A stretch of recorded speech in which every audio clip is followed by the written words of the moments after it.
আসসালামু আলাইকুম। আজকে আমরা hacker rank SQL problem solving এর বেসিক সিলেক্টের জাপানিজ সিটিজ অ্যাট্রিবিউটস এই প্রবলেমটি সলভ করার ট্রাই করব। এই প্রবলেমটি একটি বেসিক প্রবলেম। এই বেসিক প্রবলেমের সলিউশন গুলা খুবই বেসিক কমান্ডের মাধ্যমে সলভ করা যায়। আমরা যদি এখানে দেখি কোয়েরি অল অ্যাট্রিবিউটস, তাহলে আমাদের সকল অ্যাট্রিবিউটস কে কোয়েরি করতে বলা হয়েছে। তার মানে আমরা এখানে সিলেক্ট অল করতে পারি এবং এটি অবশ্যই সিটি টেবিল থেকে, ফ্রম সিটি, এই টেবিল থেকে আমরা এই সকল অ্যাট্রিবিউটকে সিলেক্ট করব যেখানে বলা হয়েছে এভরি জাপানিজ সিটির জন্য। কার জন্য? সকল অ্যাট্রিবিউট কিন্তু জাপানিজ সিটির জন্য। এখন আমরা জাপানিজ সিটিটাকে কিভাবে ডিফাইন করব? এখানে দেওয়া আছে country code for Japan is জেপিএন।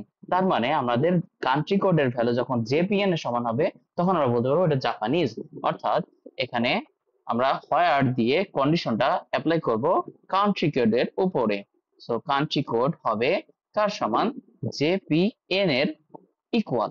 তাহলে জেপিএন যখনই হবে তখন আমরা বলবো জাপানিজ সিটি এবং এর জন্য সকল অ্যাট্রিবিউট এখানে শো করবে। চলুন দেখা যাক। আমরা যদি কোডটি রান করে দেখি তাহলে দেখা যাবে হ্যাঁ, কোডটি অ্যাকসেপ্টেড হয়েছে। সুতরাং এইটি আমাদের সঠিকভাবে কোয়েরি করা হয়েছে। আপনারা প্রত্যেকটা প্রবলেমকে এভাবে পার্ট বাই পার্ট কোয়েরি করে করার ট্রাই করবেন, তাহলে আপনাদের জন্য এসকিউএল প্রবলেমগুলো বুঝতে এবং করতে, সলভ করতে সুবিধা হবে। ধন্যবাদ।